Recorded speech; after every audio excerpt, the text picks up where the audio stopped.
I'd like to call the Village Board meeting to order, December 9th. This is number 3065. Clerk, please call the roll. Abernathy. Kim. Here. Meyer. Here. Semple. Here. Sullivan. Here. And Voss. Here. Thank you. Would everyone please rise and join me in the Pledge of Allegiance? I pledge allegiance to the flag of the United States of America and to the republic for which it stands, one nation, under God, indivisible, with liberty and justice for all.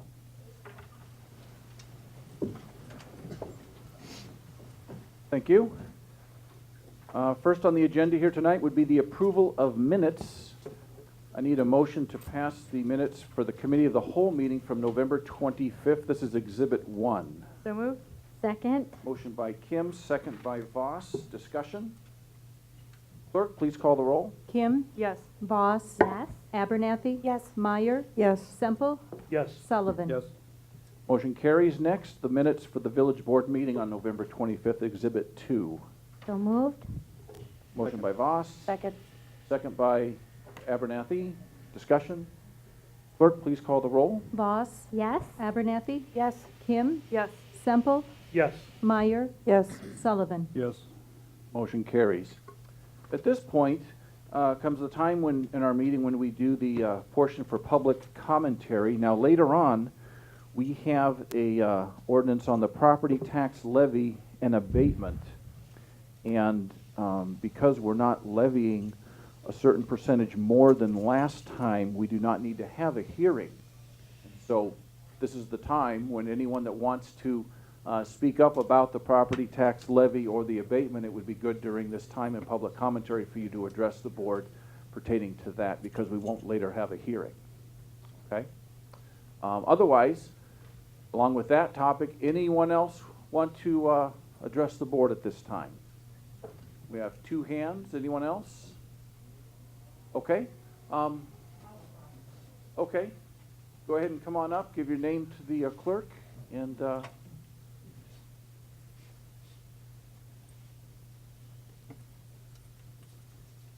name is Robin Sachs, and I live in the Lakewood Village subdivision at 1404 Derby Lane.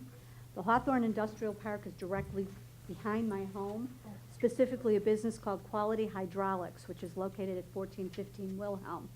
I contacted the village code enforcement officer back in the summer to report that the owner, John Felsenthal, was not in compliance with the village ordinance of weeds not to exceed 8 inches. When nothing happened, I recontacted the officer and was told that he was given a deadline for removing the weeds. As the deadline exceeded the normal amount of time given owners for compliance, I questioned it.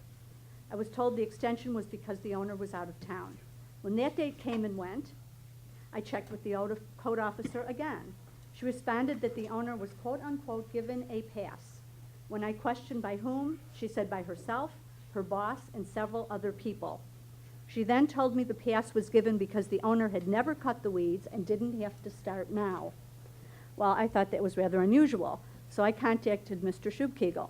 He explained that the property fell under the section 302.4.2 of the general requirements for exterior property areas, specifically, quote, property which has historically remained in its natural state, unquote. Since no definition of natural state was forthcoming at that time, I decided to do some research. I also contacted some village trustees and asked if the village attorney could interpret what was meant by that phrase. In the meantime, I learned that the Hawthorne Industrial Park was created where Roycross Farm formerly existed from 1854 to 1974. In 74, the property was sold, subdivided into parcels, and then sold to individual owners. There is a berm at the back of the parcels, which I've been told was there when the land was still Roycroft Farm. The weeds in question are growing all over the berm's north side and through my fence at the top. The berm's hill on the south side forms the back of my yard and has a 6-foot cedar fence separating the properties. Initially, I wondered how far back the term natural state went. Did the exception mean all the way back to when North America was formed? Was it up until Roycross Farm was established or after the land was subdivided? To subdivide, the land had to be cleared and graded. Was that its natural state? Larry LaLuzerne's interpretation of natural state follows. 1, was the area planted by anyone? Well, my response would be that no, as I doubt that wind-bearing seeds and birds dropping seeds, weed seeds and invasive weed tree seeds, as identified by the U of I's Extension in Grays Lake, don't qualify as people. Can the species found in the area be purchased at a retail outlet as landscaping materials, such as botanical items and common species? I would say no, weeds are not sold in retail outlets. Thirdly, was the growth created by man? See number 1. 4, the area appears to have been unmaintained. Correct, because no one ever brought it to the village's attention until I did. After a lengthy discussion with Pete Schubkegel, I learned that the decision to exempt this property from the weed ordinance was based on old aerial Lake County photos of the area. In my opinion, since these photos do not go back in time before 1974, it cannot be said without a shadow of a doubt that this property was never maintained. I believe this exemption is used as a fallback to make the business owner happy. However, in a videotaped interview taken on August 20th by the Daily Herald, the owner, John Felsenthal, indicated that if the village asked him to clear his property, he would. He also stated, according to the reporter, Bert Constable, that he was going to remove the weeds. The link to the interview is in the handout, if anybody wants to go online and see it. In an email I received November 22nd from Mr. Schubkegel, he confirmed that the village would not be requiring the owner to remove the plant growth.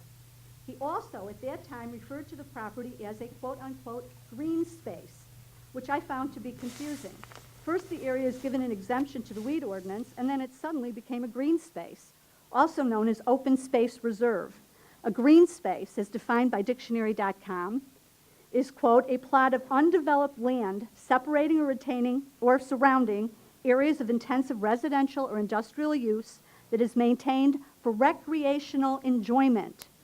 Wikipedia has described its purpose in part to include the preservation or conservation of a community or region's rural, natural, or historic character, the conservation or preservation of a land or water area for the sake of recreational, ecological, environmental, aesthetic, or agricultural interests, etc.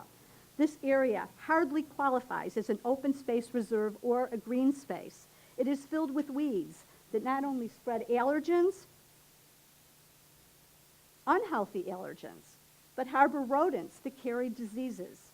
I would think that would be of a major concern to the village. I have lived in a 2-mile radius for the last 35 and a half years, up until 2006 in an adjoining village. In all those years prior to moving to Mundelein, I saw a total of 1 mouse due to new housing construction. Since moving here, I have seen more than my share, not only running across my patio, but also building huge nests in my barbecue, which I've had to clean out while Mickey was still in them. My dog has killed several in my yard and was fortunate not to contract any illnesses, as rodents are disease carriers. I am not asking Mr. Felsenthal to incur any huge cost of clearing his land. I would just like him to spray the hill behind my house with weed killer every spring. I don't think that's asking too much. I strongly believe it is the responsibility of the village to ensure the health and safety of its residents to the best of its abilities, and it should also be the responsibility of the trustee as our elected officials. As I mentioned, the area in question is nothing but weeds and weed trees. And in my estimation, this does not fall under the exception to the weed ordinance. Senator Terry Link is addressing the weed tree issue that I raised at the same time by sponsoring a bill in the next legislative session to amend the antiquated common law now governing trees. As his office was aware of the weed issue as well, I forwarded Mr. Loudlucern's interpretation to them. I quote their response: to paraphrase the bard, therefore Shakespeare, a weed by any other name is still a weed. It is my hope that the village of Mundelein will reassess the situation and do the right thing. On what date can I expect to hear back from the board? Anybody? Feel free. I'll give you an answer. Have you looked up the word frivolous in the dictionary? I know what frivolous means. Yeah, this is, in the 29 years I've been involved in the village, this is about the most frivolous request that's come before the board. Why is this any Why more don't frivolous you than when I go back asked to that my Bert? neighbors You should go back to Bert Constable, or maybe contact MSNBC or Terry Link and try to get your issue resolved. This is crazy to be This isn't an involving issue that Terry staff Lynn can address. and The our trustees legal, rest our by the legal village. fees being spent on something like this is silly. Well, you're the ones who put this ridiculous exception in your code, not me, not Terry Link. That No. wasn't an answer. I asked on what date the board would respond to what I'm asking. I'm responding right now. You're not You're getting not the any whole action board. from me. You're not the whole board. There's, what, 7 people on the board? Are you the only one? Well, I'll address Thank you. that. Right now, we consider this complaint to be closed. That's why I'm We here, feel so you that- can reopen it. Yeah, we're not going to reopen it. We consider it closed. We feel that we have spent considerable staff resources, legal fees, as the trustee said, and it's closed and will remain closed unless another trustee wants to approach me and reopen it. But right now, that's the way it So stands. you're saying on video that will be broadcast on TV next week, you don't care if there's rodents running around Mundelein that carry diseases. Lyme disease is one of them. You don't care if there's weeds invading other people's property. It's easier to just shove it under the under the carpet and say, oh, it's he falls under the exemption. Where's your proof? Where's your proof that this land was never, ever maintained? You don't have any. Mr. Shupke couldn't come up with any. He actually called me back and said, I think I found something showing that there was a landscaping plan, but he couldn't substantiate it. All he could do was go back to 1974, and even some of those photographs, as he just told me before this meeting, were kind of hard to see. So you have absolutely no proof that this land was never maintained. And if it wasn't maintained, there's still weeds and rodents, and they're running in my yard, and the weeds are coming into my yard. And the village should do something about it. You guys are elected officials. This is how you treat the people that vote for you? And you're sitting there with a smirk on your face? I'm, And you didn't even return my calls when I called you. You had one of your lackeys call me back. I left 2 messages for you.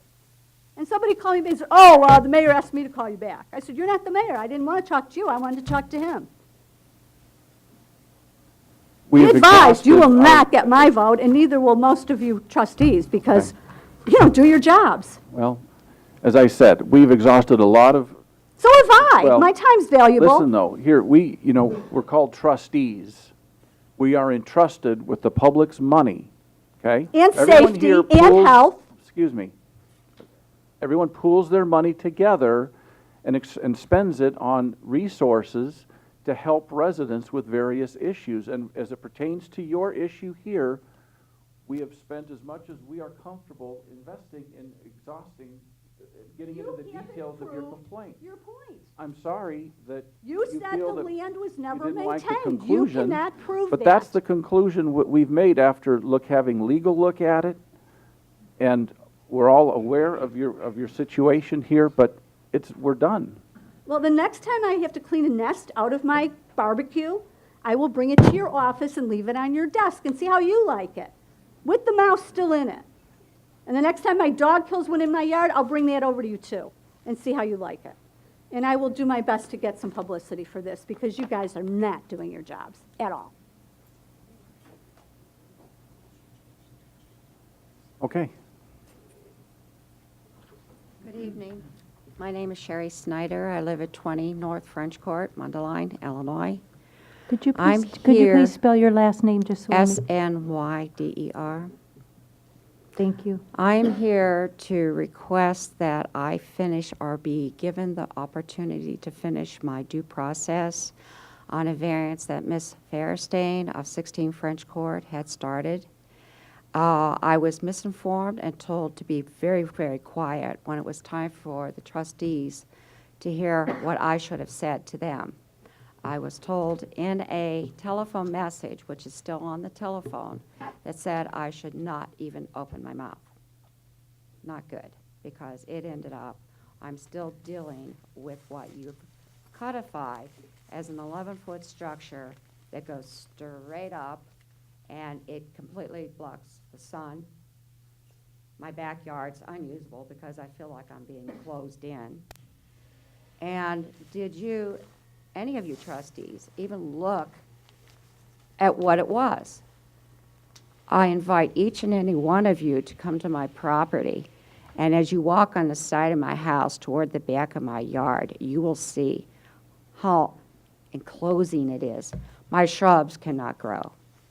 I even have pictures I've taken today at noon, that it should have light in my yard, shadows all the way to the midway of my yard. I have beautiful plants, expensive plants to put in there. My question is, when do I expect to be able to come in and finish the due process that I am able to get to talk about that variance? Secondly, could one of you please tell me what hardship Ms. Fairstein has that requires a board on board, one stockade on one side, and now every so often another board on the other side finally, that warrants that type of fence between our properties, and it's only 9 feet. The corner of my house to the corner of her deck is 9 feet, and I'm 5'6". That's like inside my house almost. Did you ever consider what that's like? What is Ms. Fairstein's hardship that warranted this? My yard is completely perfect.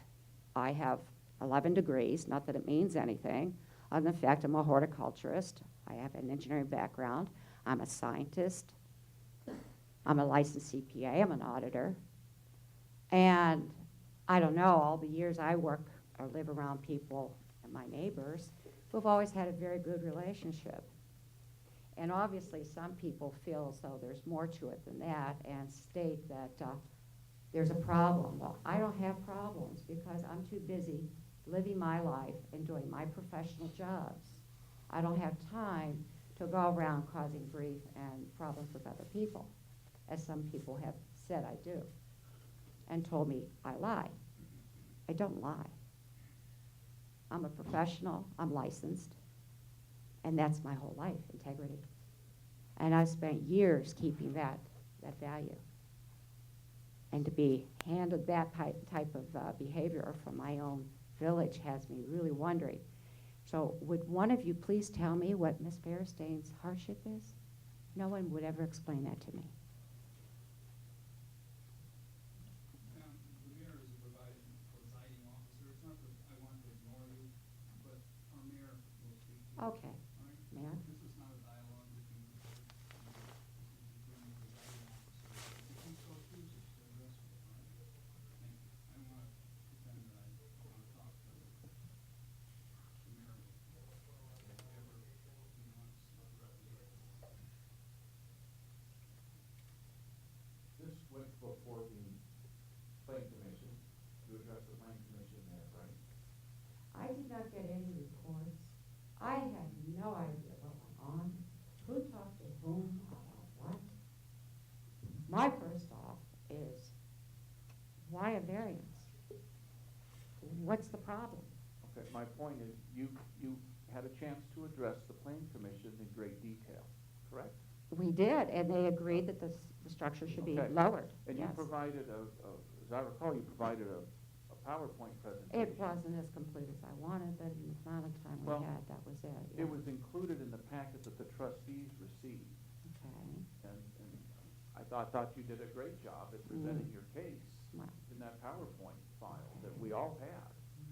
And, and it came before us, I want to say, a month ago, 4 weeks ago, because then 2 weeks ago, we voted on it.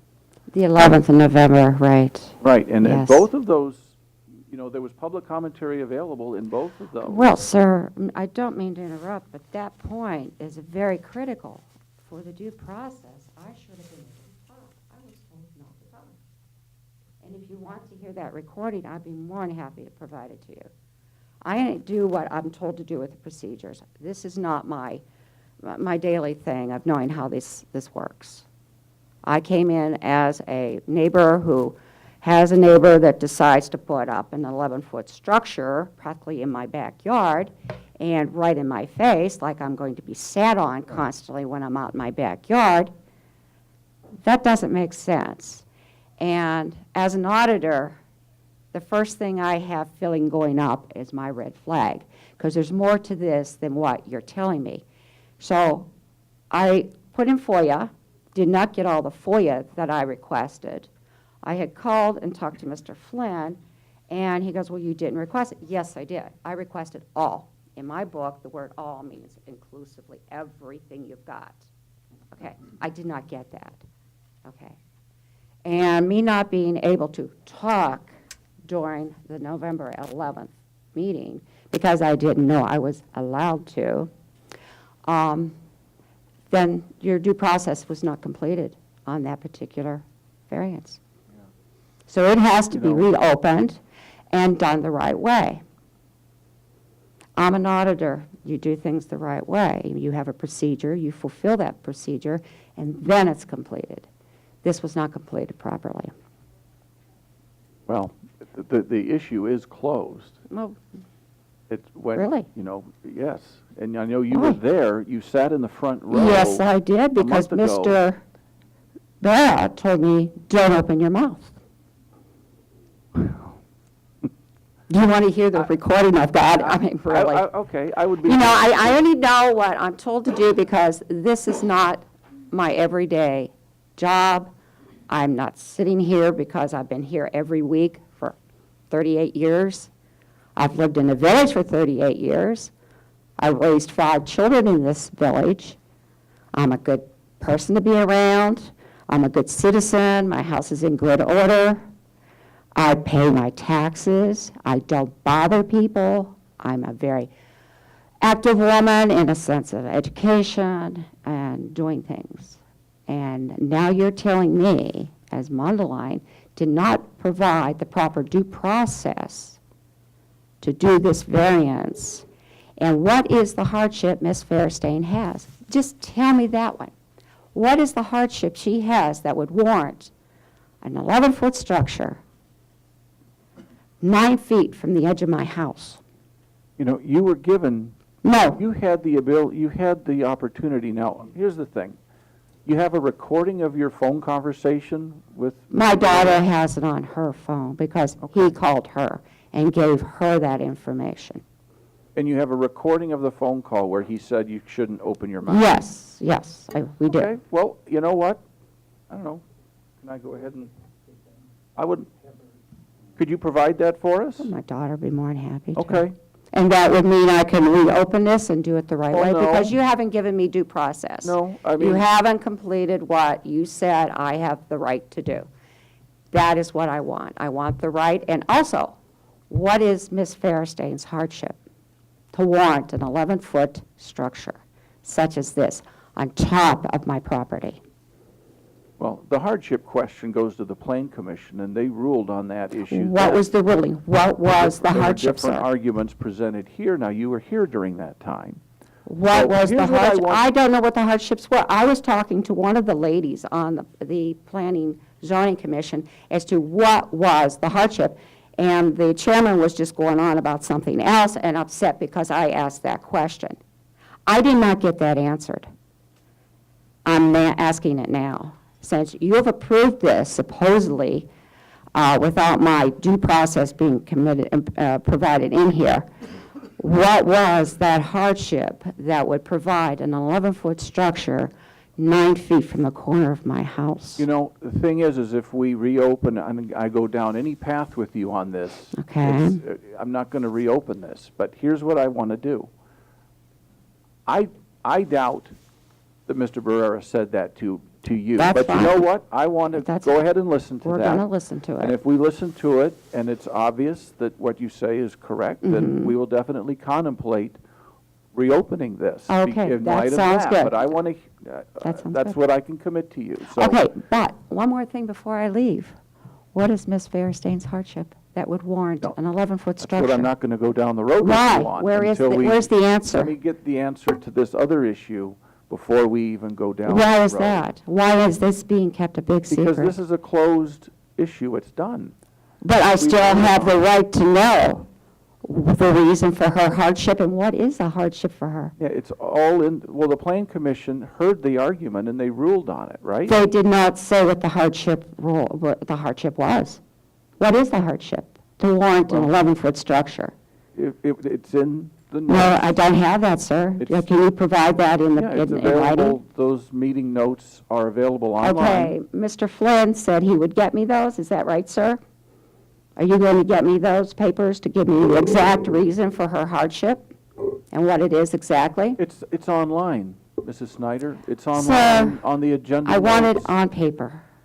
In the minutes, it's in the packet. And it's in writing. You can just go I- online, it's in a PDF, just print it out. I'm asking Mr. Flynn to please provide Well, that for me. no, I'm speaking. My for us. computer system is down at the moment. Okay. I'm updating everything. It's the year end. I am a licensed CPA in the state of Illinois, forensic auditor. So it takes a bit of getting my stuff Okay. put up and in place. When can you get me that recording? Well, you know what? We'll make an appointment with you, my daughter and I, and we will have you listen to it in your I office. just want to see the recording. Just, you can drop it off. No, we're not dropping anything off with you, sir. We'll hand it to you or let you hear it with my daughter holding the phone. That'd be fine. I give nothing over to anybody. Well, Okay? How should I hear that?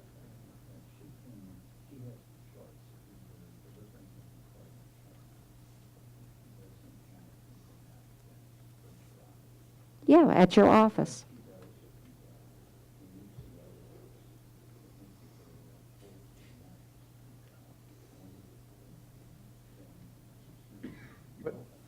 But it's okay if I need to have a copy of it.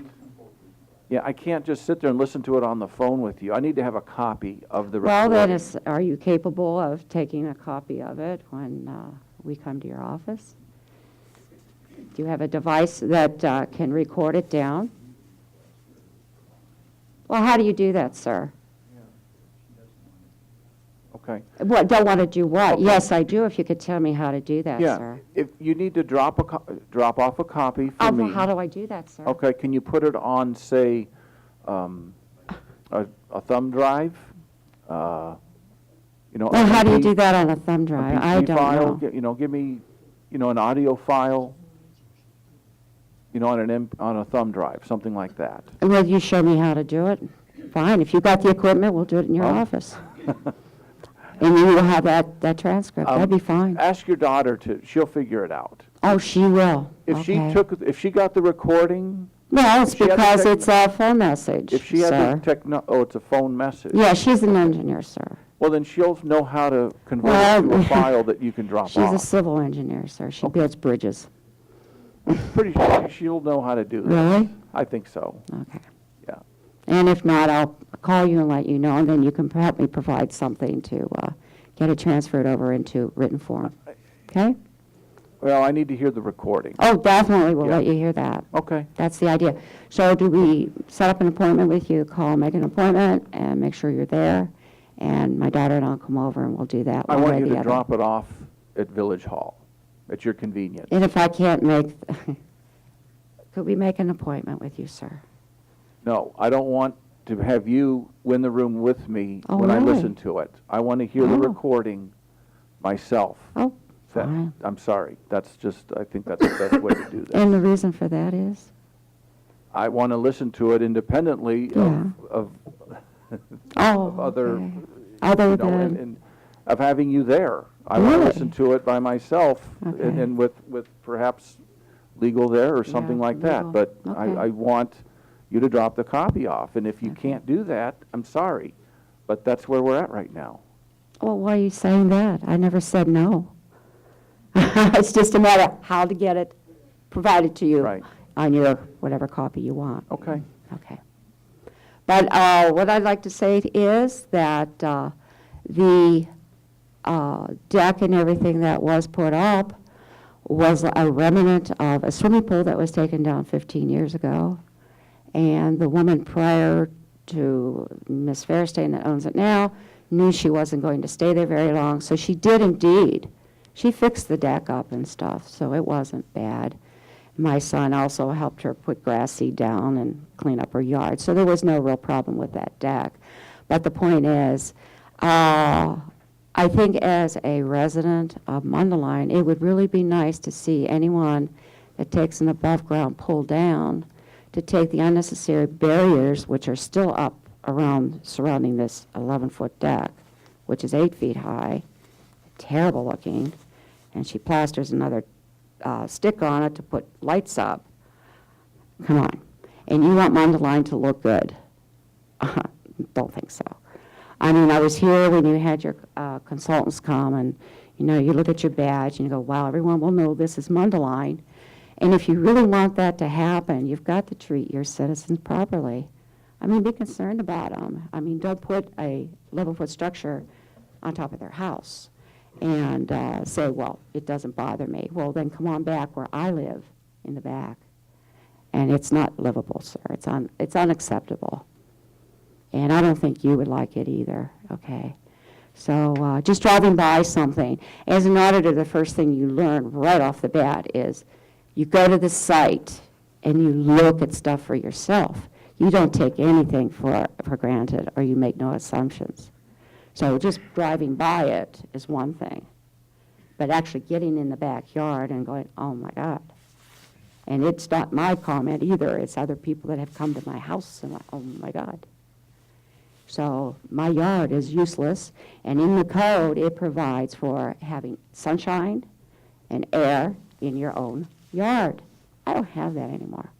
Sunshine? Yeah, unless you want to pay for all my plants that are going to be dying because I have no sunlight for them. You know, there's no way I'm going to sit in that backyard now. So what is the hardship that Ms. Fairstein? That's my big why. And I'd really like to hear the village give me the answer to that one. And why was this approved so quickly? My red flags are up, sir. And unless I get those, I'm not going to be a happy camper. And I am a very good citizen. I love where I live, or I wouldn't be there yet. 38 plus, no, it's actually 40 years this coming year. I'll be there.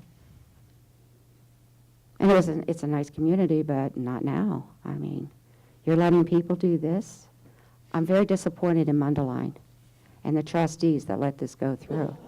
And if you cannot get in and actually look at the issues with a variance, I even called a few of you up as trustees prior to coming to these meetings, and no, we never put through a variance. Never.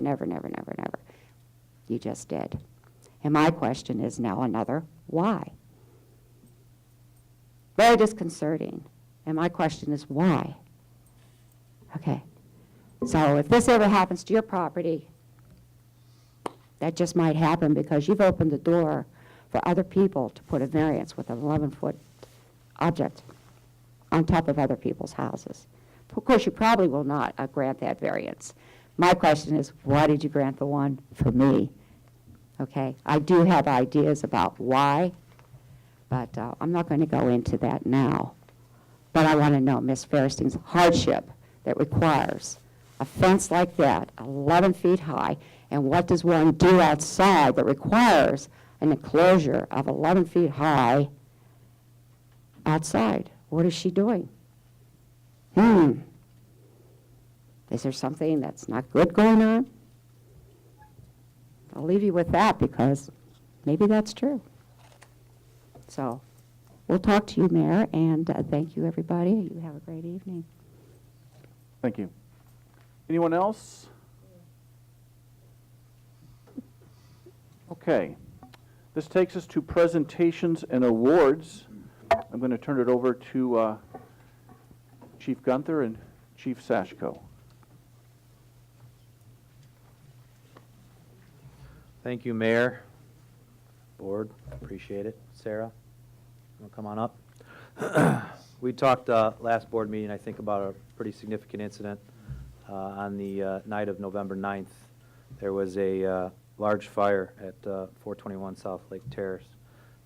We asked Sarah to come tonight, Chief Sashko and I, to give her some recognition for her actions that evening. About 2 a.m., Sarah was in the area and detected the odor of smoke and looked into it further, and through her actions was able to help minimize both structural damage and save lives potentially due to her actions that evening. I'd ask the fire chief to kind of go into a little bit of depth about the fire suppression detail that evening so you kind of understand the significance of Sarah's actions that night. Super. Excellent job probably is an understatement. And I think back to Trustee Semple's comments when we reviewed that fire at the board meeting after that. It's kind of ironic we're here exactly 30 days after it happened. And the teamwork that went into that and really the actions, and I'm going to steal your words, sir, if I can, you know, the actions of Sarah in the beginning phases of this because of the perfect storm I think you referred to and how everything came together just right. You know, if you take into account what a homeowner will typically do, and I'll describe that here in a second, the fact that she's there becomes a critical turning point of this event. You've got a fast-moving fire. We have 35-mile-an-hour winds, and actually the fire had breached into the home. And Sarah arrives at that point in time and effectively does exactly everything that she's been trained for, not even as a firefighter, as a police officer, but has that capability of rationalizing and putting things in motion and making sure certain things happen. Number one, getting the family out of the home safely, which is a first priority, and it's what we do when we get on the scene. And second of all was making sure that that call was made, and this is what we described that night, was the fact that the radio call that she makes becomes the first 911 call because the instinct was to put the fire out, and that's exactly what the homeowner did. And I'm not faulting that by any means. We would all try to do that. But at that point, because the house had been filling with smoke and the conditions that Sarah came upon when she first got there before we got there, her actions really created that chain of events that got us there quickly. And if it wasn't for that, and I would love to have shown some pictures tonight, but if it wasn't for that, you have to understand, and I know Trustee Semple, I had the opportunity to walk him through the home, we had structural collapse of the first floor in that home. If we gave that probably another 30 seconds to maybe a minute, that could have been devastating. And if you just back up time, and if it wasn't for a working smoke detector, which we described that night, if it wasn't for Sarah's actions and thinking through the process of what those priorities were, we could have had a catastrophic end to this fire. There's no question in my mind about that. A couple pieces get taken away, and all of a sudden we could have a fatal fire. So Sarah, we're really proud of the actions of what you did, keeping your head cool and making sure that you stayed focused what was going on, recognizing what was going on in the area and not letting that become just something of, it's fall, there's smoke in the area, usually unusual at 2 o'clock in the morning, but you know, you couple all this together, and I know the family truly appreciates, you know, what you did. We certainly do. And that's what I think has been a blessing, is the teamwork that we see between our two organizations. When it's time to come together and get that job done, it's outstanding. So I congratulate you on behalf of our department. I know Chief Gunther's got a letter going in your file for that, and we wanted to make sure the public recognized you for what you did, and certainly the mayor and the village board. So job well done.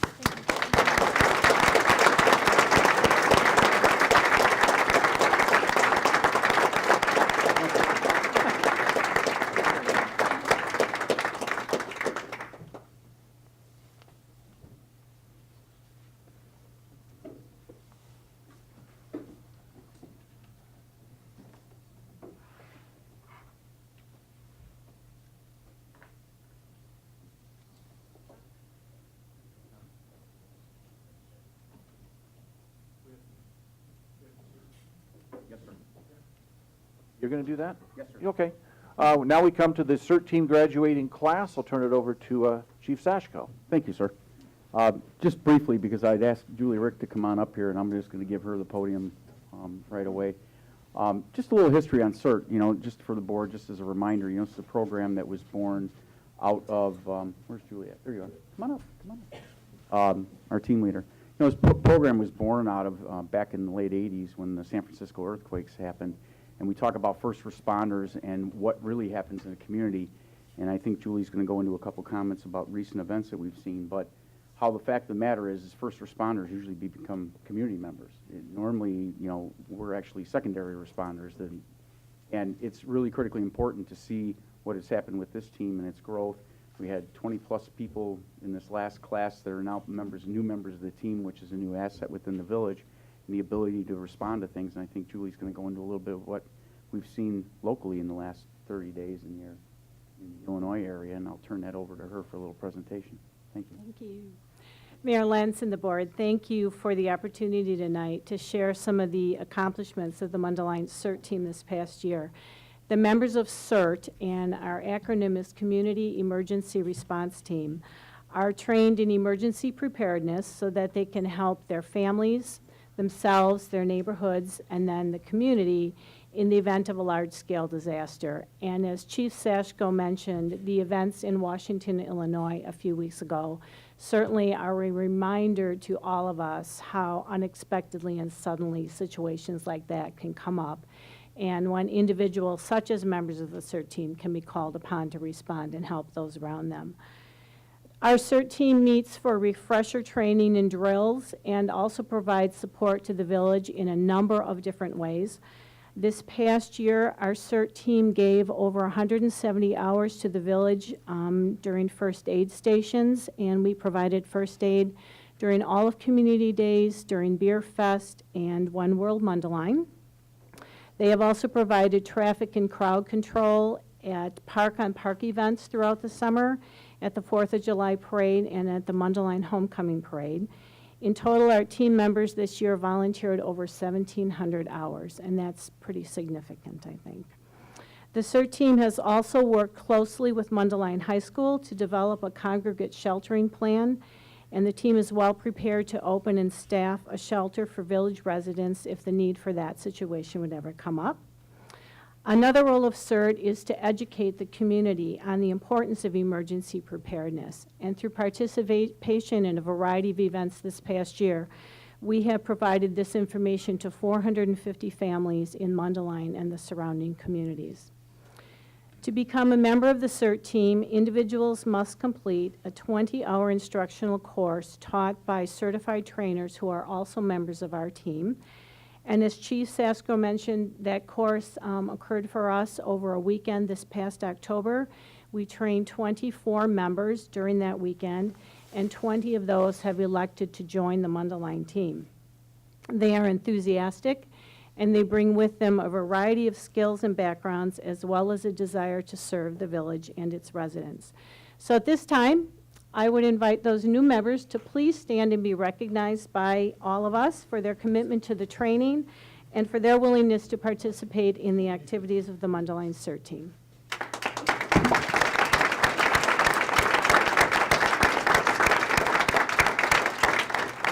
Thank you.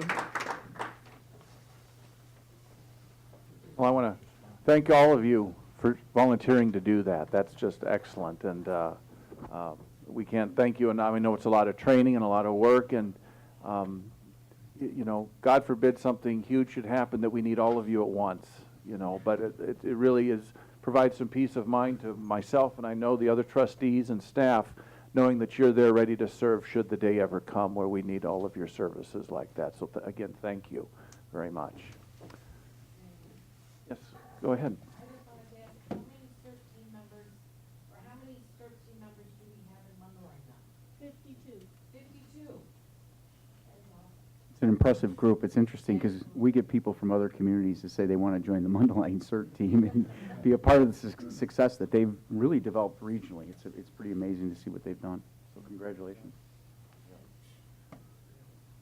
This takes us to the mayor's report, and I'll just give a little bit of a Christmas well wish to everybody. You know, Christmas was originally declared a federal holiday back in 1870, along with July 4th, Independence Day, and also New Year's. And it means different things to different people, Christmas does, but just the holidays in general. And I just want to address those that may have over the last year lost a loved one. The holidays can be a difficult time, and so I know there's folks up here, and I know there's folks in Mundelein that's definitely the case. And so to you, we're sorry for your loss, and our hearts are with you at this, and with regards to that. Number two, Christmas is also for many a time of great spiritual renewal. We have lots of churches in town, and for those of you that want that, I'd encourage you to certainly go to church, and I hope your hearts get filled in that regard. But for almost everyone, I think Christmas brings a great time of family, reconnection. Lots of folks return home for this holiday. And I would just encourage you to, it just seems like with all the technology increasing, just encourage you to maybe, when your kids are at home, maybe to get them off the video games and go out for breakfast and reconnect just a little bit deeper this year. You know, you can have your family visit, and then when the blink of an eye, they're all there, and then they're gone. And you wonder, gosh, I never got to really visit with this child or that child because they were all out all the time. So I just encourage you to go out to breakfast or lunch, preferably at a restaurant within Mundelein, and reconnect at a deeper level and really get those the family bonds even tighter. So with the family-centric greeting, I just, on behalf of the village board and myself, a very Merry Christmas to everybody. All right, now there's a few things on my report. Besides the meeting calls I'll get to in a second, I want to talk about a few things that I know that are the buzz in the community. First of all, leaf pickup. You know, we got to address leaf pickup. And I think this year more than any, we've had more complaints about the leaf pickup situation. And I mean, every year we get a couple, but this year it has been probably the worst perhaps ever. And we talk, and I just want to assure everyone out there that that's watching of a few things. First of all, we are in contact with Groot every single day. Mr. Flynn, our Assistant Village Administrator, he knows exactly how many trucks are out and where they're at every day, so we're definitely holding them accountable in that regard. Number two, I just want all of our community to know that we're not going to let this go and just poo-poo it and say, oh, well, another year come and gone. All the leaves got picked up. You know, didn't happen until mid-December, but they got picked up. No, we're going to revisit this with Groot next year, winter, early spring, and we're going to really kind of debrief with them and fully understand what happened and what we can do to improve things.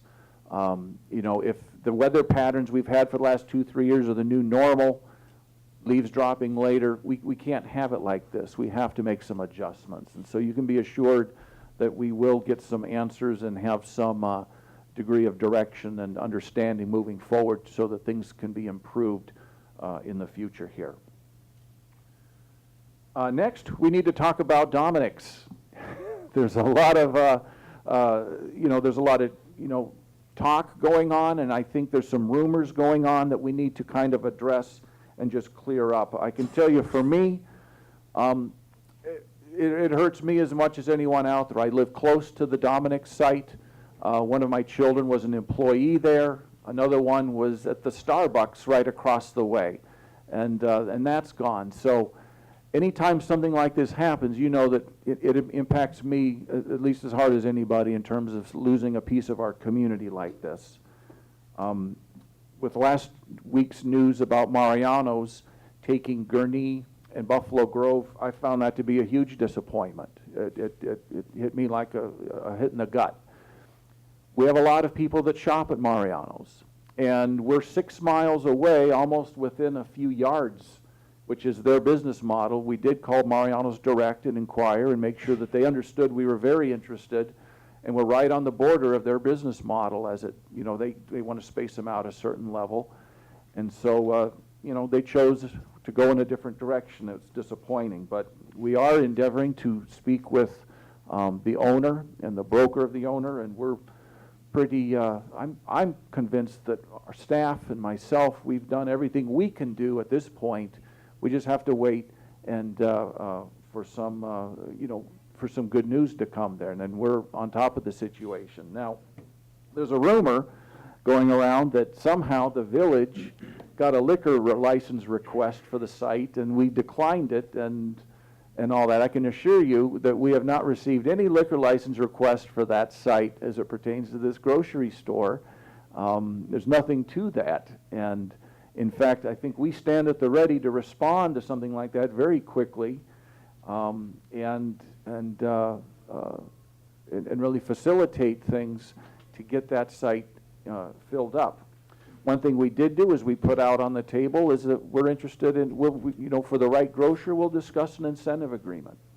That's on the table. That was on the table a month ago, and the broker's aware of that, and we're doing everything we can. So that. So hopefully we'll see some good news sooner than later. Okay, let's get to the meeting calls here on my report. First, we have to do a meeting call for January 13th. That's going to be a TIF review board, January 13th at 6:30 p.m. Right here. And secondly, we need to do a meeting call for December 16th. That's a week from today. This is a special village board meeting for the purpose of having a public hearing as it relates to the quick take eminent domain regarding the Holly Street property acquisitions that we need to do in getting a few feet of land on several different sites. So I need a motion, this is Exhibit 3, I need a motion to adopt a resolution scheduling a special meeting of the Mundelein Village Board of Trustees for December 16th, 2013. So moved. Second? Motion by Meyer, second by Kim. Any discussion? Could I ask the time? Is it 7 o'clock like our regular board meetings? Yes. Oh, yes, correct. I'm sorry, that should say 7 o'clock, December 16th. Correct, 7 o'clock. Here. Right here. Yes. Yes. I just want to add, clarifying, the resolution says it's for 2 items. The second item is to consider an incentive agreement or a term sheet for property near the Oak Creek Plaza Shopping Center. That got added to the resolution after the memorandum that accompanied that resolution. So it didn't make it into the memo, but I want to make sure it's clear. There's 2 items to be considered on the 16th. Okay. Anybody else? Okay, clerk, please call the roll. Yes. Yes. Yes. Yes. Yes. Yes. Okay, that concludes my report. This takes us to trustee reports. Public Works Committee, Trustee Meyer. I don't have any motions for tonight. Anything, Adam? No. No, I don't have anything to report tonight, Mr. Mayor. Okay, thank you. Finance Committee, Trustee Sullivan. Thank you, Mr. Mayor. This evening, you have an ordinance before you, Exhibit Finance Number 1, to set for the next year, this year, May 1st, 2013 through April 30th, 2014, an amount of $12,683,988 as the village's levy to be collected from property taxes in that period of time. That is, this amount will be collected in 2 installments. The first in June, the first week in June. The second installment will be the first week in September. The mayor had invited anyone in the public to speak to the board in regard to questions or comments regarding this levy. This is where property tax arises. Each taxing body in this period in December, I think by law before the end of December, must set a levy. That is a number of dollars. That is a request sent to the Lake County Treasurer, who then will receive assessed value figures for every taxing body, for all the property in that corporate boundary, determine then based on the total levy and the total assessed valuation what the tax rate should be. We have seen in the last 4 or 5 years, assessed value has dropped, levies have increased, therefore the rates have increased. So unless anyone wants to discuss this levy, I'll make the motion. If we have a second, then we can discuss, or we can Second. vote. Motion by Sullivan, second by Trustee Meyer. Did you read the whole thing?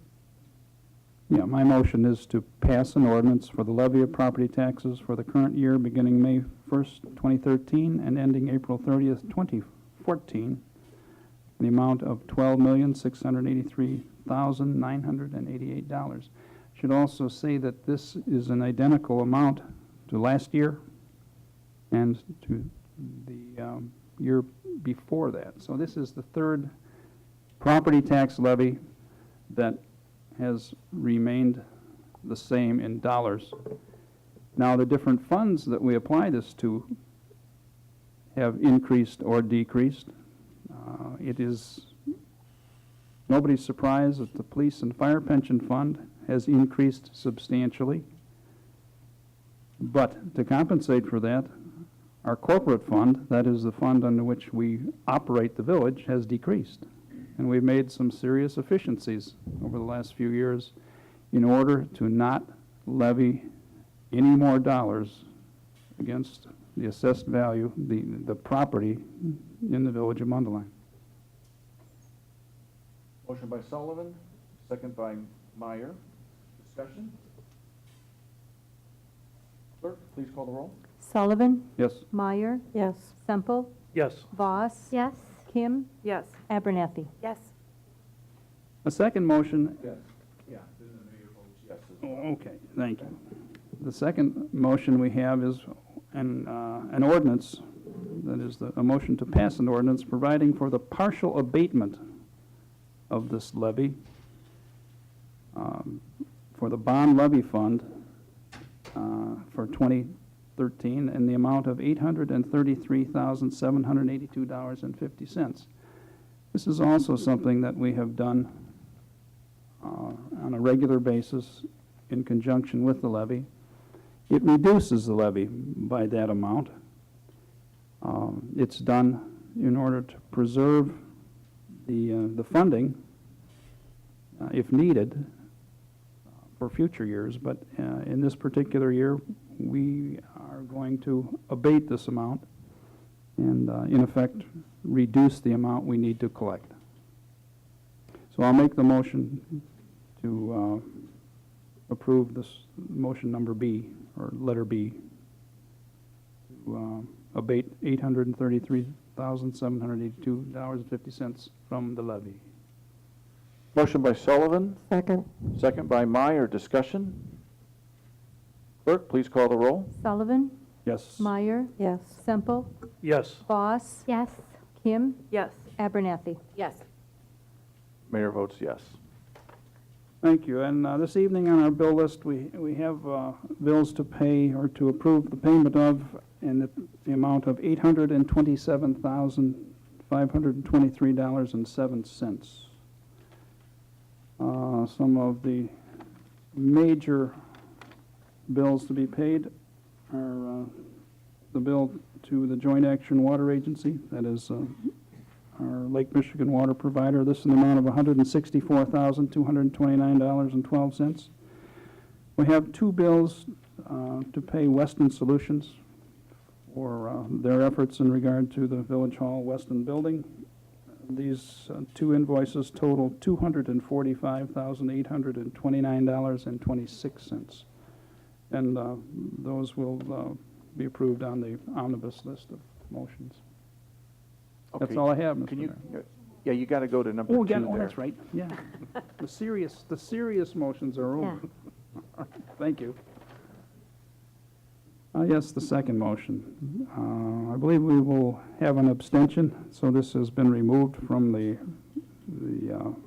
main list. It's a motion to approve the payment of bills to AT&T, invoices totaling $4,326.25. I'll make that motion. Motion by Sullivan, Second. second by Abernathy. Discussion?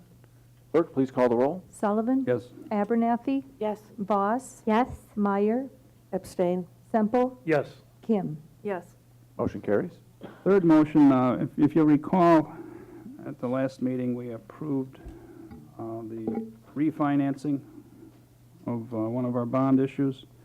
This motion is to accept the bond order in connection with the issuance of $3,210,000 general obligation refunding bonds, Series 2013. You'll see this information under Exhibit Finance 3, and I will make that motion. Motion by Sullivan, Second. Second by Meyer. Discussion? Clerk, please call the roll. Sullivan, Yes. Meyer, Yes. Abernathy, Yes. Kim, Yes. Semple, Yes. Boss. Yes. Chief Gunther, can you just give us a brief summary of what we're doing here? Yes.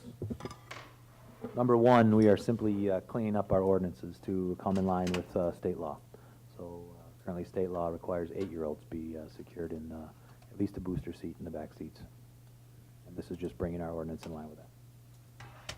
Fantastic. With that, I'll make a motion to pass an ordinance amending ordinance number 74-7-21, Chapter 10, which is an ordinance regulating traffic, seen as Exhibit PS1 in your board packets this evening. Second.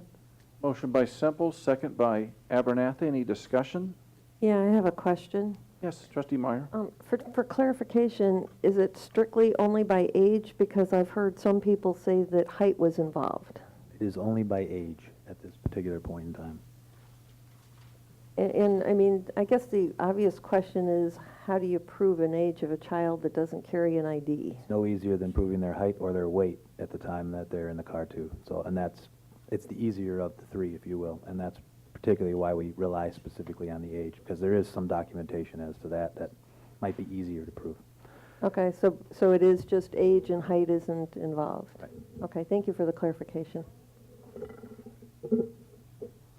So I'm sorry, so there's no weight parameter here at all, right? Age, right. It's just age. Correct. And there isn't any parameter for a front seat either. Otherwise, there's a recommendation by manufacturer of 12, but that's not by law. It's defined only by age by law. And now, everybody in the back seat has to have a seatbelt on, Okay. Okay. regardless of your age. Or your height, or your weight.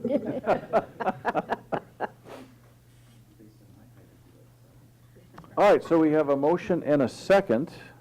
Any discussion? Clerk, please call the roll. Semple, Yes. Abernathy. Yes. Kim, Yes. Boss, Yes. Sullivan, Yes. Meyer. Yes. Motion carries. Thank you, Mr. Mayor. The second motion, again, is with the police department. This is regarding the secondhand ordinance, the secondhand good ordinance that the village crafted a couple of years ago. And this is basically a technical term is a tweaking of the ordinance. So what I do is have the police chief kind of get into what we're doing here, and then having Pete talk about a firsthand experience on the leads system, which is tied in with the secondhand ordinance. So Chief, you want to take it first? Sure. What we're doing here is easing the restrictions that had been in place in the original ordinance. What we'll do here is this will allow some businesses to come in town, and they won't fall within our secondhand ordinance. What we're trying to do is, rather than focus on the items per se, we're focusing on the action, if you will.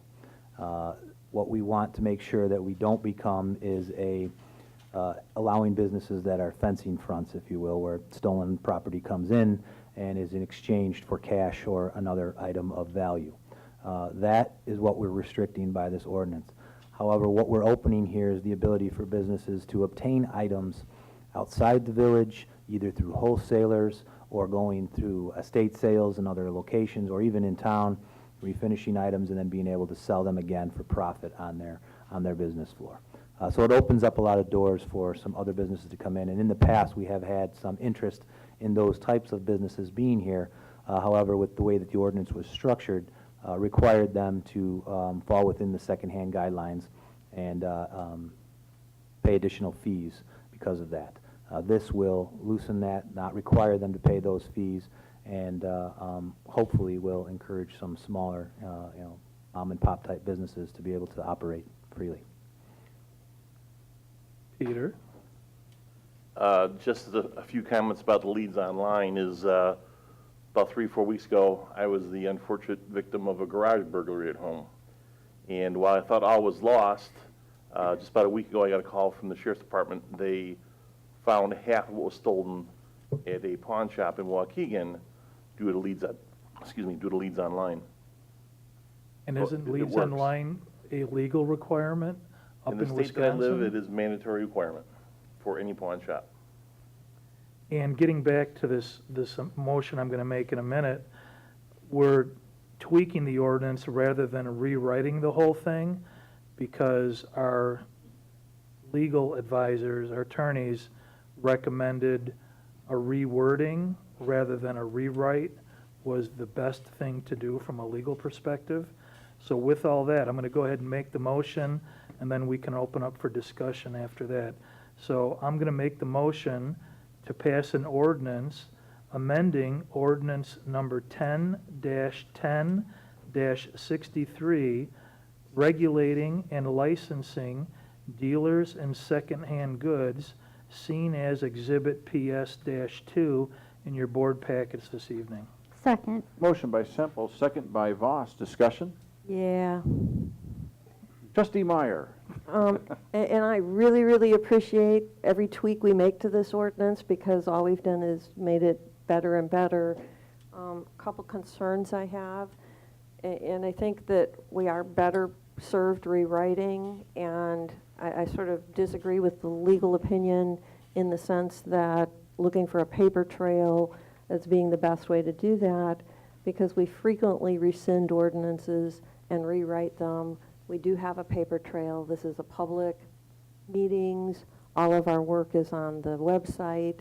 And so, and part of why I object to the tweaking of it all the time versus a rewrite is I have just recently found another business model that would require another tweaking in order for that business to come to town. Now, I know we're gradually letting more and more businesses in. We're easing the restrictions. I really appreciate that. But we're not targeting specifically the businesses where we have concern. And if we did a rewrite targeting those businesses, such as pawn shop and cash for gold, we wouldn't have to tweak continually the secondhand ordinance. So I'm very supportive of the amendment, another amendment. I think we're headed in the right direction, but you know, with the new business model that just came to light, we may be back here tweaking it again, and I think a rewrite targeting the businesses that we're really concerned about, and the leads online was related to pawn shop, not secondhand. I think we would be far better served as a village than the continual tweaks and the amendments on top of an ordinance that confuses it rather than a simple, complete rewrite. Anyone else? Okay, clerk, please call the roll. Semple? Yes. Voss? Yes. Meyer? Yes. Kim? Yes. Abernathy? Yes. Sullivan? Motion carries. Chief Gunther, go back to you. Anything else for the police department? You've had a lot going on this evening, and anything else you want to mention? Two things, yes. Spaghetti dinner was very successful. $1,300 profit for the Alumni Association. It was well attended, so I appreciate everybody that attended that.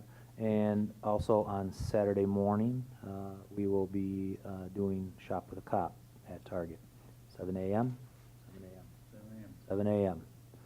We will be, we're very lucky this year that donations are larger than they have been in quite a few years. We will be able to invite 68 children this year and 29 families. So a lot of private donations this year, along with Medline, who gives a great deal on Target, and so we're looking forward to that. Saturday morning, 7 a.m. Thank you, Chief. And then Chief Sashko, anything for fire? Just a few announcements to the community. Number one, we had that lovely white stuff falling yesterday, so reminder that we have our Adopt a Hydrant program. It's that time of the year, and you can sign up on our website. Keeping in mind with the holiday season coming up, we have our red wreaths out with the Keep the Red Wreath Red program. That's actually started December 1st, so if we have a fire in the community that's holiday related, we change a bulb to white to indicate that. So we've been very successful with not doing that in 5 years, so we're hoping that we're going to make this the 6th year in a row. Blood drive on January 4th. Just as a reminder to the community, we have that here from 9 to 3, and that's in conjunction with the Salvation Army coat drive. The reason we're doing that after the holidays is because everybody's big on it during the holidays, prior to year's end for tax purposes, and then it goes into a lull. So we're trying to encourage the community to come out and be a part of that.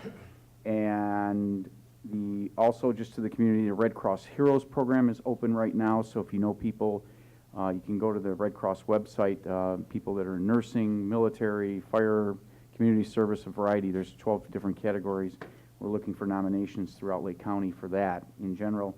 Last but not least, is I was just got a weather bulletin. We're expected to have minus 20-degree wind chill temperatures tonight, and this is supposed to be a pretty bad week, and actually minus 4 temperatures on Wednesday. So just, I know this won't be broadcast till next week, but just for everybody checking in on our friends and loved ones in the community, it's going to be a cold week and a long winter. Chief, how'd that new all-wheel drive ambulance, did you guys put it Worked to out use pretty good yesterday, having four-wheel drive, I will tell you. It was very advantageous to be able to get around. Ironically, Countryside has one next door now, too, so it's the wave of the future going to four-wheel drive ambulances. Chief Gunther, you've got more all-wheel drive now too.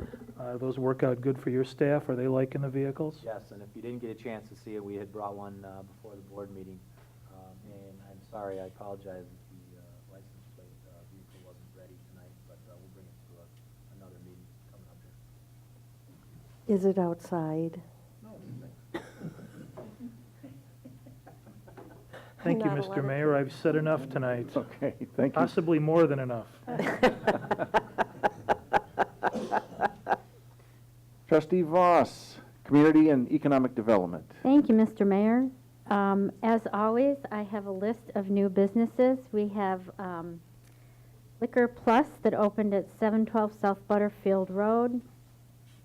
Lake County Brazilian Jiu-Jitsu at 1055 High Street is a martial arts group training facility. And the Green Hill Holding Company opened a storage facility at 605 Tower Road. Also, in the community, we had our tree lighting Friday night, which was well attended despite the cold weather. And a lot of other community events. As Chief Sasko talked about the cold weather, I'd like to remind everyone with their pets that they feel it too. Please don't leave your pets outside for long periods unattended. Also, there have been lots of community outreach to make sure that children in need that go to our schools receive warm coats and toiletry items. So either you can contact your school or you can contact us locally if you want to make donations to make sure that all kids are provided for in this winter season. And also, you know, at this time of year, a lot of us are doing a little extra shopping, holiday shopping. And just a reminder to our residents, we ask that you shop local, support your local businesses, and support yourselves by helping our tax base.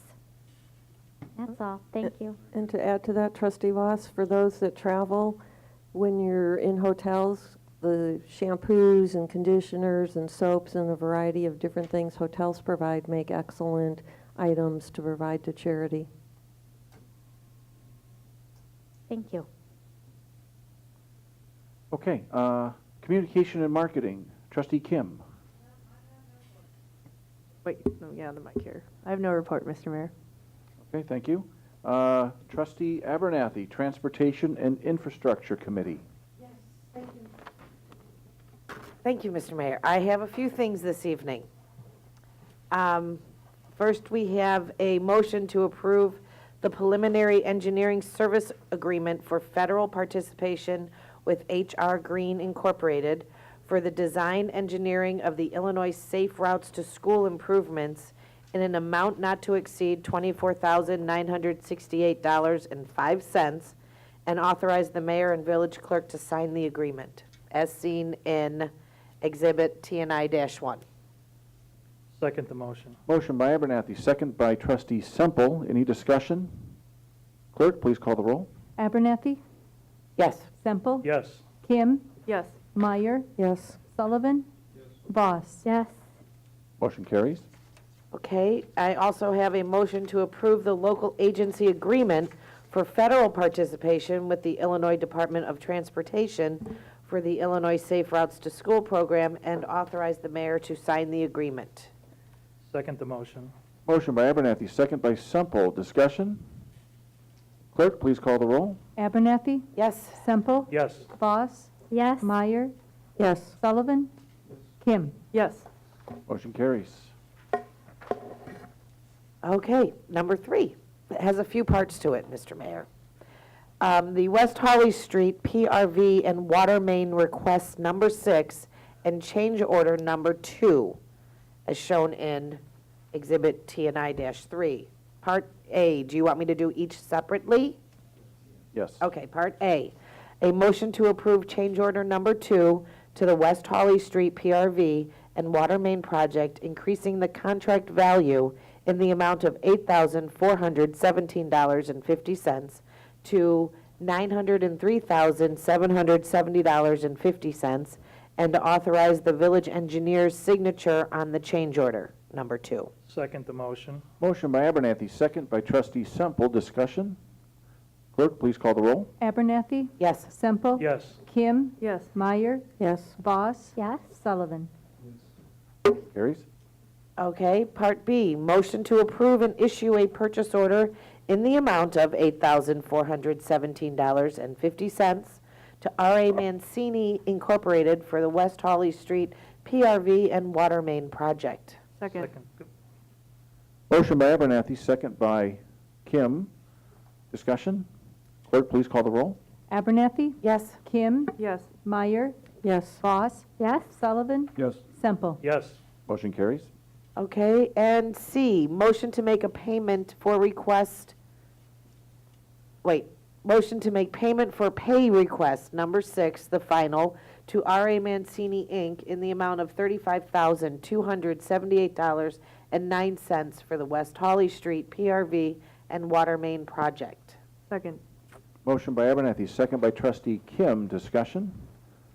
Clerk, please call the roll. Abernathy? Yes. Kim? Yes. Semple? Yes. Voss? Yes. Meyer? Yes. Sullivan? Yes. Motion carries. Okay, and I also have a motion to authorize staff to prepare and submit an application for the ICC Grade Crossing Safety Improvement Program as shown in TNI-4. Motion by Abernathy, Second. second by Voss. Discussion? Clerk, please call the roll. Abernathy? Yes. Voss? Yes. Sullivan? Semple? Yes. Kim? Yes. Meyer? Yes. Motion carries. Mr. Boucher, do you have anything? Nope. Okay, that's all I have for you, Mr. Mayor. Okay. That takes us to other reports. Does any other trustee have any other report, any topic you want to bring up at this time? Yeah, actually, I do. Trustee Meyer. A question for Chief Gunther. Is there a cutoff date? I've had several questions on the drop-off for Toys for Tots. You have a bin in your office, don't you? We do, and here's the thing. I think that the cutoff date is just before Christmas. I don't know exactly the date, but we usually typically will even get gifts going beyond, and we have a direct contact with the Marines, and they'll come get whatever we have. So Okay. up until Christmas, we can take them, and we'll make sure they get to where they got to go. Okay, because I have had several questions, and I didn't know if there was an exact I don't know the date. exact date, I'm sorry, Okay. but we can take them up till Christmas. Anyone else? Yes, Mr. Mayor, if I might. Trustee Sullivan. This evening, we had 50 minutes worth of comment from two citizens who were somewhat accusatory and negative in regard to decisions that our staff or our plan commission or this board has made.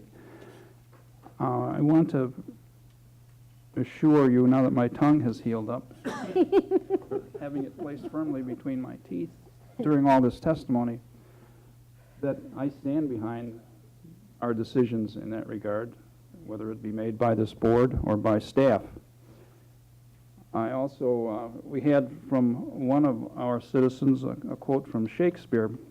I would offer you, and of course that was a citizen who was concerned about weeds in a neighbor's property, if she would, or anyone concerned about landscaping and whether you have smooth grass or whether you have what might be termed weeds, there was a quote from Shakespeare here. There's another poet from across the Irish Sea, who I won't name, who thought that one person's weed may be another person's wildflower. And if you want to see evidence of that, go up to Prairie Crossing, where they got weeds growing all over. And I'm sure some rodents that like that. But nevertheless, I stand beside our staffs and our plan commission's decisions and on our board's decision. I have visited both these sites, and I see no problem with those decisions we've made. Thank you. I wholeheartedly second that. Trustee Sullivan, I have been to those sites as well. And I think that in both instances, I feel sorry that the residents are not happy with the decision that we made. But I think that we made the best decision for all concerned. And it's sometimes, as we all know, impossible to make everyone happy.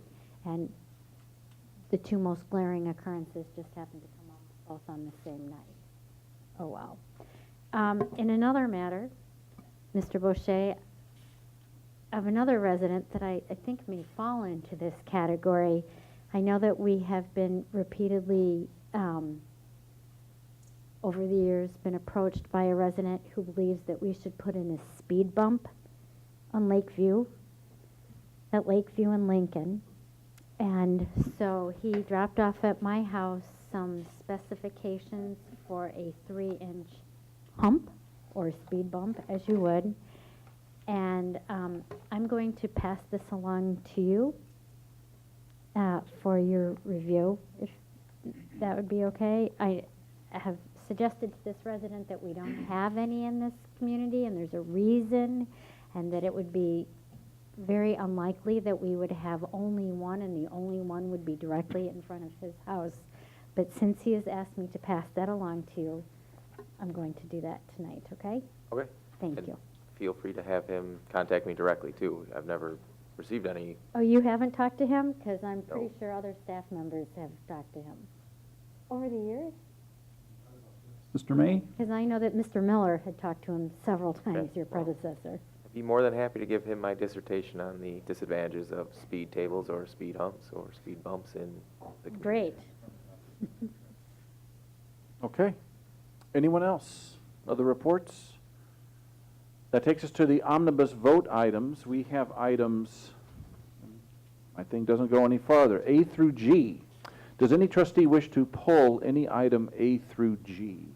A and B, please, Mr. Mayor. A and A and B. A and B. Very good. Anyone else? Okay, then I need a motion to pass on the omnibus vote items C through G. So moved. Second. Motion by Kim, second by Voss. Discussion? Clerk, please call the roll. Kim? Yes. Voss? Yes? Meyer? Yes. Abernathy? Yes. Sullivan? Yes. Semple? Yes. Motion carries. Trustee Kim, item A. Yes, Mr. Mayor, on item A, regarding excess police equipment that will be sold online, I was just wondering, Chief Gunther, if this is run by that same database that was used for Mr. Schubkagel's garage findings, to make sure none of this belongs to any of our residents first? That's a different kind of database. That database would not work for these things. These are like lost or mislaid items, bicycles particularly.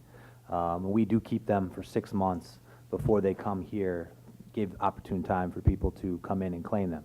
They are checked internally against any reports of theft and crime, however, aren't checked against outside type calls because there's no way to do that.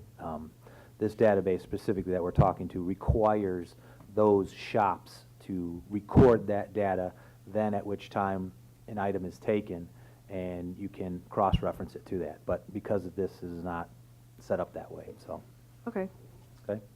yep, thank you. Okay, do you want to make a motion to pass A? Sure. I'll make a motion to adopt a resolution regarding the auction of excess village equipment.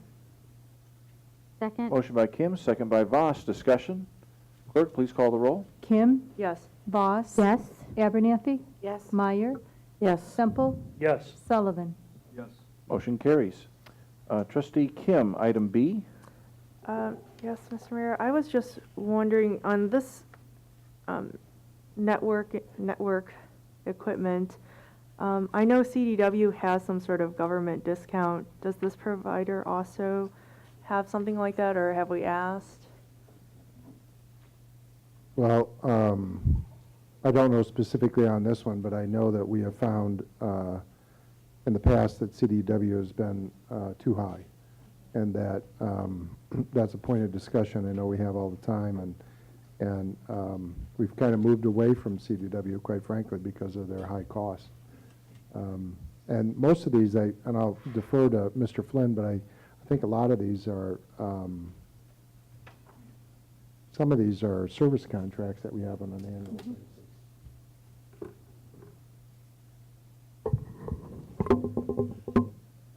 Oops. I'm not exactly sure whether these are service contracts or not, John.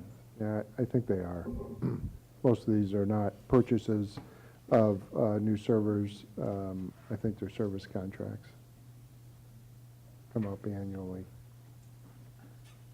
Because it's going to, the vendor is not a purveyor of this hardware, their service. But I can get back to you on that. Okay. Plus, the bottom also says maintenance, renewal of hardware and There you support, go. so Yeah. most of these may be existing already. Yeah, they're already existing, and I'm pretty sure there's the annual maintenance on all of that. Okay. Thank you. You wanna Would you like make me a- yeah. Okay. Motion to approve a department purchase order in the amount of $23,313 from Sentinel for the maintenance renewal of hardware and support for servers, routers, and firewall. Motion by Kim, Second? second by Voss. Discussion? Clerk, please call the roll. Yes. Yes. Yes. Yes. Yes. Yes. Motion carries. That takes us to village staff reports. Village Administrator, Mr. Levato. I just had two quick items. The first one is we closed on the Allenson Road property for the future Public Works facility. Just got notice, I think the end of last week, that the deed to the property is on its way. So we'll apply for tax exempt status. And just a quick update on the Village Hall progress. All the windows are in. Dehumidifiers are running, heat is running, drywall is in the building. They expect to start drywall, and I believe this today. And we're waiting on the roof delivery, which we hear is this week. So hopefully you'll see the roof be installed this week. So that's all I have to report, Mr. Mayor. That's great. Okay. Village Attorney, Mr. Marino. Correct. Okay. Village Clerk? No report tonight. All right. Any other business? No? Okay. I need a motion to adjourn. So moved? Motion by Kim, second by Abernathy. All in favor, say aye. Aye. All opposed, same sign. Thank you.